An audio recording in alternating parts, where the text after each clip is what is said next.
বন্ধুরা আমার, প্রতারক চক্রের হাত থেকে বাঁচতে হলে আমি এখন যেসব নম্বর মুখে পড়ে শোনাবো এই সব নম্বর ব্যতীত অন্য কোনো নম্বরে আমাদের কোনো প্রোডাক্ট অর্ডার করবেন না।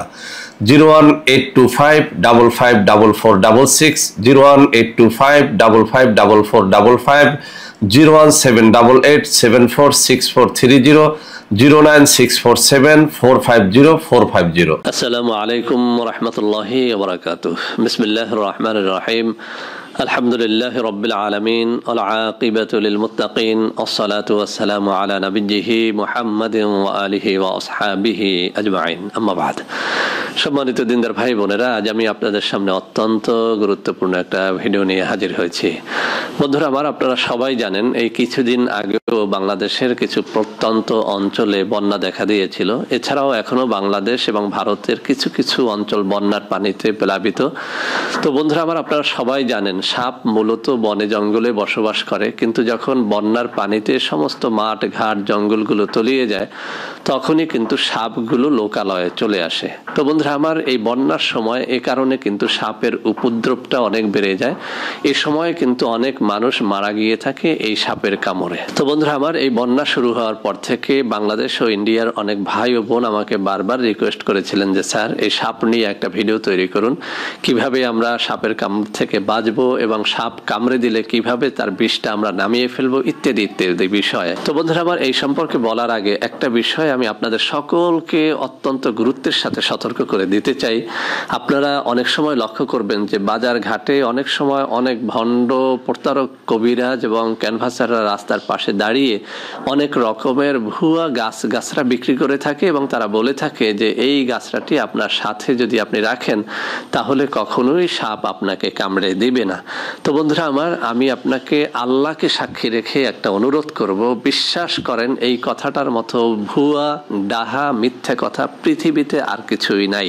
কেননা পৃথিবীতে এখনো পর্যন্ত এমন কোনো গাছরা আবিষ্কৃত হয়নি যে গাছ বা গাছটার কোনো অংশ বা শিকড় আপনার সাথে ধারণ করলে সাপ আপনাকে কামড়াবে না। অতএব এই বন্যার মৌসুমে যদি কোনো কবিরাজের কাছ থেকে আপনারা 100, 200, 500, 1000 টাকা দিয়ে কোনো গাছটা সংগ্রহ করে আপনার কোমরে বেঁধে থাকেন, আর যদি আপনি মনে মনে ভেবে থাকেন এই বন্যায় সমস্ত মানুষকেও যদি সাপে কামড়ে মেরে ফেলে অন্তত সাপ আমাকে কামড়াবে না, আমাকে ছোবল দিবে না, কেননা আমার সাথে আছে অমুক কবিরাজের গাছরা, তাহলে আমি বলবো আপনি অত্যন্ত ভুলের মধ্যে আছেন। আপনি এই গাছটার উপরে আদৌ যদি আপনি নির্ভর করেন তাহলে কিন্তু আপনার বিপদ অনিবার্য। তো বন্ধুরা আমার, এই বিষয়টি আমি আরেকটু খোলাসা করে বলি যাতে করে আপনারা ভালো করে বুঝতে পারেন যে এই সাপুরেরা বা ভণ্ড কবিরাজেরা তাদের এই গাছরা বিক্রি করার জন্য যেসব ফন্দি ফিকির আবিষ্কার করেছে এবং যেগুলো দেখি আমাদের মূলত বিভ্রান্ত করছে সেই বিষয়টি কি। বন্ধুরা আমার, আপনারা লক্ষ্য করবেন যে কোনো সাপুরে যখন এই সাপের কামড়ের গাছরা বিক্রি করে তখন তারা একটা বিষয় নিশ্চিত করে দেয় যে এই গাছটাটা তার সাপের মুখের কাছে নেয়ার সাথে সাথে সাপ মুখ ফিরিয়ে নেয়, কোনোভাবেই ওই গাছটার কাছাকাছি হতে চায় না। তো বন্ধুরা আমার, আপনারা লক্ষ্য করে দেখবেন যে ওই যে সাপুরের হাতের গাছরাটা এটা মূলত পেঁচানো থাকে একটা সিগারেটের যে সাদা অ্যালুমিনিয়ামের যে কাগজটা থাকে সেই ফয়েল কাগজটা বা ফয়েল পেপারটা দিয়ে ওই গাছরাটা পেঁচানো থাকে। তো বন্ধুরা আমার, এখানেই হচ্ছে মূল ভাওতাবাজিটা। সাপুরেরা কোনো সাপ ধরার পরে মূলত যে কাজটি করে এই সাপটাকে অনেক দিন হাড়ির মধ্যে পুড়ে রাখে, বন্দি করে রাখে।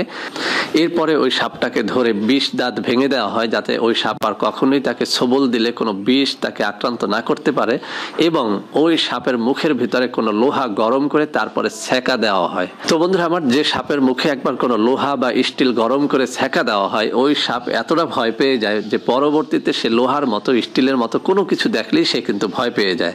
এই জন্য সাপুরেরা যে ভাওতাবাজিটা করে, যে কোনো গাছরা সে বিক্রি করার আগে ওই গাছটাকে সে পেঁচিয়ে নেয় সিগারেটের যে ফয়েল পেপারটা, সাদা চকচকে পেপারটা থাকে সেই পেপারটা দিয়ে। আর সাপের কাছে যখন ওই গাছটা ধরা হয় তখন সাপ মনে করে আবারও তার মুখে ছ্যাঁকা দেওয়া হবে, এ কারণে সাপ মুখ ফিরিয়ে নেয়, সে ভয় পেয়ে যায়। তো বন্ধুরা আমার, এটা দেখে অবুঝ মানুষেরা ওই সাপুরের খপ্পরে পড়ে যায়, ওই ভাওতাবাজ কবিরাজের খপ্পরে পড়ে ওই গাছটা কিনতে শুরু করে এবং গাছটাকে কোমরে বা হাতে ধারণ করে, মনে মনে ভাবে যে এই গাছটা ধারণ করা অবস্থায় সাপ আমার ঘরে বাসা বাঁধবে না বা সাপ আমাকে কখনোই কামড়াবে না। তো বন্ধুরা আমার, এবার আসি যে আসলে সাপ যদি আপনাকে সত্যিকার অর্থে বন্যার মৌসুমে অথবা অন্য যে কোনো মৌসুমে কামড়ে কামড়ে দেয় তাহলে আপনি কি করবেন? বন্ধুরা আমার, প্রথম যে কাজটি করবেন সেটি হচ্ছে আপনার মুখের লালা, এটা আপনি যেখানে সাপ কামড়াবে তার আশেপাশে দিয়ে আপনি এভাবে একটা বান দিয়ে দেবেন। মুখের লালা দিয়ে এভাবে একটা বান দিয়ে দেবেন। বন্ধুরা আমার, অনেক কবিরাজকে আমরা দেখেছি বিভিন্ন রকমের ভাওতা বাজি গাছরা দিয়ে বানটা দিতে বলে, কিন্তু বন্ধুরা আমার আমি একটা কথা বলি, আল্লাহ রসুল সাল্লাল্লাহু আলাইহি ওয়াসাল্লাম বলেছেন সুরুল মুমিন শিফাউন, অর্থাৎ মানুষের মুখের লালার মধ্যে রয়েছে শিফা, মুমিনের মুখের লালার মধ্যে রয়েছে শিফা। আল্লাহ রসুল সাল্লাল্লাহু আলাইহি ওয়াসাল্লাম যখন হিজরত করছিলেন, তিনি যে গুহার মধ্যে আশ্রয় নিয়েছিলেন, আপনারা সবাই জানেন হযরত আবু বকর রাদিয়াল্লাহু তাআলা আনহুকে একটা সাপ কামড়ে দিয়েছিল। হযরত আবু বকর রাদিয়াল্লাহু তাআলা আনহুর চোখের পানিতে আল্লাহ রসুল সাল্লাল্লাহু আলাইহি ওয়াসাল্লামের ঘুম ভেঙে গিয়েছিল এবং আল্লাহ রসুল সাল্লাল্লাহু আলাইহি ওয়াসাল্লাম উঠে দেখলেন যে সাপের কামড়ে তার সমস্ত শরীর একদম বিষাক্ত নীল বর্ণের হয়ে গেছে। তখন কিন্তু আল্লাহ রসুল সাল্লাল্লাহু আলাইহি ওয়াসাল্লাম তার মুখের লালা থেকে ওই সাপের কামড়ানোর স্থানটায় একটুখানি ঘষে দিয়েছিলেন, যে কারণে তিনি সুস্থ হয়ে গিয়েছিলেন। তো বন্ধুরা আমার, আমি এই ঘটনা দিয়ে আমি এটা বোঝাতে চাই না যে আপনার মুখের লালা দেওয়ার সাথে সাথে আপনার রোগী সুস্থ হয়ে যাবে। আমি যেটা বলতে চাই সেটা হচ্ছে আপনার সাপের বিষটা যাতে উপরে না উঠতে পারে সেই জন্য আপনি মুখের লালা নিয়ে আপনি একটা এভাবে হাতের আঙ্গুলে দিয়ে সুন্দর করে বান দিয়ে নেবেন এবং সেই সাথে আপনি একটা সুতা দিয়ে অথবা একটা গামছা দিয়ে সুন্দর করে যেখানে হাতে কামড়ে দিয়েছে বা পায়ে কামড়ে দিয়েছে সেখান থেকে 4 থেকে 6 আঙ্গুল দূরত্বে আপনি একটা সুন্দর বান নিয়ে দেবেন। এই বানটা দেওয়ার অর্থটা হচ্ছে এই, যেখানে সাপ কামড়ে দিয়েছে ওই বিষটা যাতে গড়িয়ে আপনার শরীরের অন্য অংশে এটা প্রবাহিত না হতে পারে, কেননা আপনারা সবাই জানেন সাপের এই বিষটা যদি একদম সমস্ত শরীরে ছড়িয়ে পড়ে মাথায় উঠে যায় তাহলে কিন্তু রোগীকে কেউ বাঁচাতে পারে না। তো বন্ধুরা আমার, এছাড়া যে সমস্ত গাছরা দিয়ে বান দেওয়ার কথা বলা হয়ে থাকে, বিশ্বাস করেন এই একটা গাছেরও কোনো কার্যকারিতা নাই। আমি অনেকগুলো ভিডিওর মধ্যে দেখেছি কোনো কচুর লতি বা কোনো গাছের কষ দিয়ে এভাবে বান দিতে বলা হয়ে থাকে। এটা কিন্তু সত্যিকার অর্থেই পরীক্ষা করে দেখা গেছে যে এই কচুল্লতির বান অথবা অন্য কোনো গাছের কষের বানে আদৌ সাপের বিষ কিন্তু আটকে থাকে না, সে কিন্তু জায়গা চেঞ্জ করে অন্যত্র চলে যায়। এই সাপের বিষ দেহের অন্যত্র যাওয়া থেকে বাঁচার একটাই উপায়, সেটা হচ্ছে আপনি কোনো দড়ি বা কোনো গামছা দিয়ে সুন্দর করে বেঁধে দিবেন যাতে করে ওই অংশটার মধ্যে রক্ত চলাচলটা বন্ধ থাকে, সাপের বিষটা যাতে ওদিকে না যেতে পারে। আর সবশেষ কথা হচ্ছে বন্ধুরা আমার, যদি আপনাকে সাপে কামড়ে দিয়েই থাকে, এই সাপে কামড়ের এখন চিকিৎসা অনেক রকমের রয়েছে, অনেক রকমের ইনজেকশন, অনেক রকমের মেডিসিন রয়েছে যা সাপের বিষটাকে পানি করে দিতে পারে, নষ্ট করে দিতে পারে। সাথে সাথে এই রোগীকে আপনি হাসপাতালে নিয়ে ভর্তি করুন বা কোনো ভালো সাপুরে যদি থেকে থাকে, কোনো মেডিসিন যদি তার কাছে থেকে থাকে খাওয়ার যোগ্য, তাহলে সেটা আপনি অবশ্যই তাকে খাওয়ান, কিন্তু কোনো তাবিজ কবজ কিন্তু আপনার সাপের বিষ নষ্ট করতে পারে না। তো বন্ধুরা আমার, যেহেতু আপনারা আমাকে অনেক বিশ্বাস করেন, একদম স্বচ্ছভাবে সাপের কামড় থেকে বাঁচা এবং সাপে কামড়ালে আপনি কি কি করবেন সেগুলো আপনাকে বোঝানোর চেষ্টা করলাম। বিশ্বাস করা বা না করা এটি সম্পূর্ণই আপনার এখতিয়ার। তো বন্ধুরা আমার, ভিডিওটি ভালো লাগলে অবশ্যই এটি সবার মধ্যে ছড়িয়ে দেন যাতে করে সবাই এই সাপের কামড় থেকে বাঁচতে পারে। তো স্বচ্ছভাবে সাপের কামড় থেকে বাঁচা এবং সাপে কামড়ালে আপনি কি কি করবেন সেগুলো আপনাকে বোঝানোর চেষ্টা করলাম। বিশ্বাস করা বা না করা এটি সম্পূর্ণই আপনার এখতিয়ার। তো বন্ধুরা আমার, ভিডিওটি ভালো লাগলে অবশ্যই এটি সবার মধ্যে ছড়িয়ে দেন যাতে করে সবাই এই সাপের কামড় থেকে বাঁচতে পারে।